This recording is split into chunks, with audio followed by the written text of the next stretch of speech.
Welcome back, my dear viewers, to A1 Storyteller, where every story is an adventure, every moment is a revelation, and every ending leaves you breathless. Today we dive into a tale that will shake you to your core, a story of injustice, courage, and a twist so shocking it will leave you questioning everything you thought you knew. So grab your favorite blanket, settle in, and let's begin. It was a crisp Tuesday morning in the small town of Willow Creek. The sun hung lazily in the sky, casting a golden glow over the quiet streets. Mrs. Ethel Thompson, a 72-year-old retired schoolteacher, made her way to the local grocery store, her trusted canvas tote bag slung over her shoulder. Ethel was a beloved figure in the community, known for her warm smile, her homemade peach cobbler, and her unwavering kindness. She had lived in Willow Creek her entire life, and though the town had changed over the years, she remained a constant, a pillar of strength and grace. As she entered the store, Ethel greeted the cashier, a young woman named Maria, with a cheerful, "Good morning, sweetheart." Maria smiled back, used to Ethel's daily visits. Ethel moved through the aisles with practiced ease, picking up her usual items, a loaf of whole grain bread, a carton of almond milk, and a few ripe avocados. She hummed softly to herself, a tune from her childhood, as she made her way to the checkout counter. But today her routine would be shattered. As Ethel approached the counter, a police officer entered the store. Officer Dan Harris was a burly man in his late 40s, with a stern expression and a reputation for being overly aggressive. He had been on the force for over 2 decades, but his methods had grown increasingly harsh, especially toward the town's minority residents. Many in Willow Creek had filed complaints against him, but nothing ever seemed to come of it. Officer Harris scanned the store, his eyes narrowing as they landed on Ethel. He strode over to her, his boots clicking loudly against the tiled floor. "Ma'am," he said, his voice cold and authoritative, "I need to see your receipt." Ethel looked up, startled. "Excuse me?" "Your receipt," he repeated, his tone dripping with suspicion. "I have reason to believe you've been shoplifting." Ethel's eyes widened in disbelief. "Shoplifting? Young man, I've been shopping here for years. I would never—" "Save it," he interrupted, snatching the bag from her hands. He began rifling through her items, his movements rough and careless. Ethel's heart pounded as she watched him, her cheeks burning with humiliation. Other customers looked on, some whispering to each other, others too afraid to intervene. Maria, the cashier, stepped forward, her voice trembling. "Officer Harris, Mrs. Thompson is a regular customer. She didn't do anything wrong." Harris shot her a glare. "Stay out of this," he snapped. He turned back to Ethel, his eyes hard. "Empty your pockets." Ethel's hands shook as she reached into her coat, pulling out a small change purse. "This is all I have," she said, her voice steady despite the fear coursing through her veins. Harris snatched the purse from her, dumping its contents onto the counter. A few coins and a folded photograph of her late husband spilled out. He picked up the photo, sneering. "What's this? Hiding something in here?" Ethel's eyes filled with tears.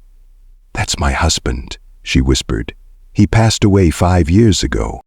Harris scoffed, tossing the photo aside. "Yeah, right. I'm taking you in for questioning."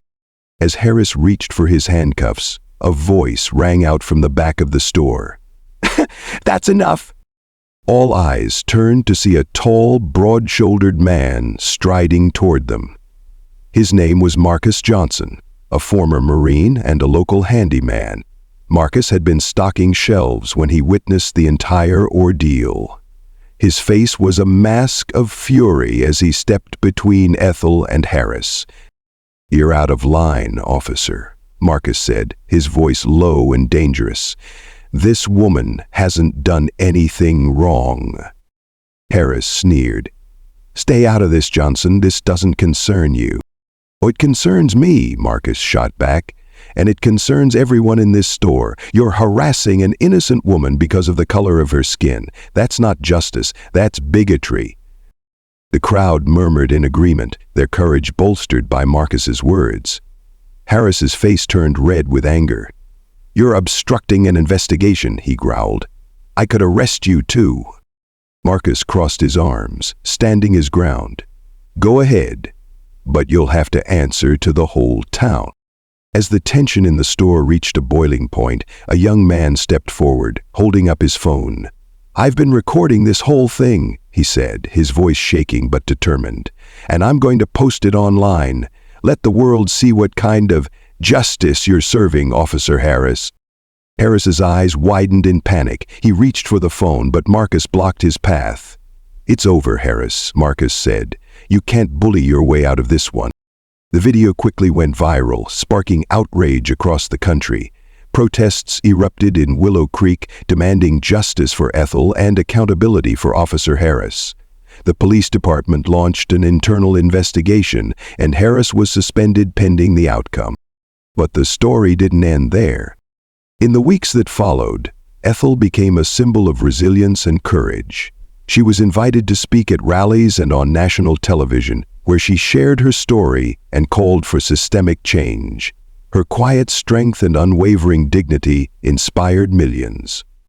Marcus, too, found himself in the spotlight. He was hailed as a hero for standing up to Harris, but he remained humble, insisting that he had only done what was right. "This isn't about me," he said in an interview. "It's about Ethel. It's about all the people who've been silenced for too long." As for Harris, his life unraveled. The investigation uncovered a history of misconduct, and he was ultimately fired from the force. He became a pariah in the town he had once sworn to protect, a cautionary tale of the dangers of unchecked power. The story of Ethel Thompson and Officer Harris became a turning point for Willow Creek. The town implemented new policies to combat racial profiling and police brutality, and community leaders worked to bridge the divides that had long plagued the town. Ethel, now a local icon, continued to spread her message of love and unity. She often visited schools, sharing her story with the next generation, urging them to stand up for what's right, no matter the cost. And as for Marcus, he found a new purpose in life. He became an advocate for social justice, using his platform to fight for those who couldn't fight for themselves. And so, my dear viewers, we come to the end of today's tale, a story of pain but also of hope, a reminder that even in the darkest moments there is light, that one voice, one act of courage can change the world. Thank you for joining us on this journey. Don't forget to like, share, and subscribe to A1 Storyteller for more stories that inspire, challenge, and move you. Until next time, stay curious, stay kind, and keep believing in the power of a good story.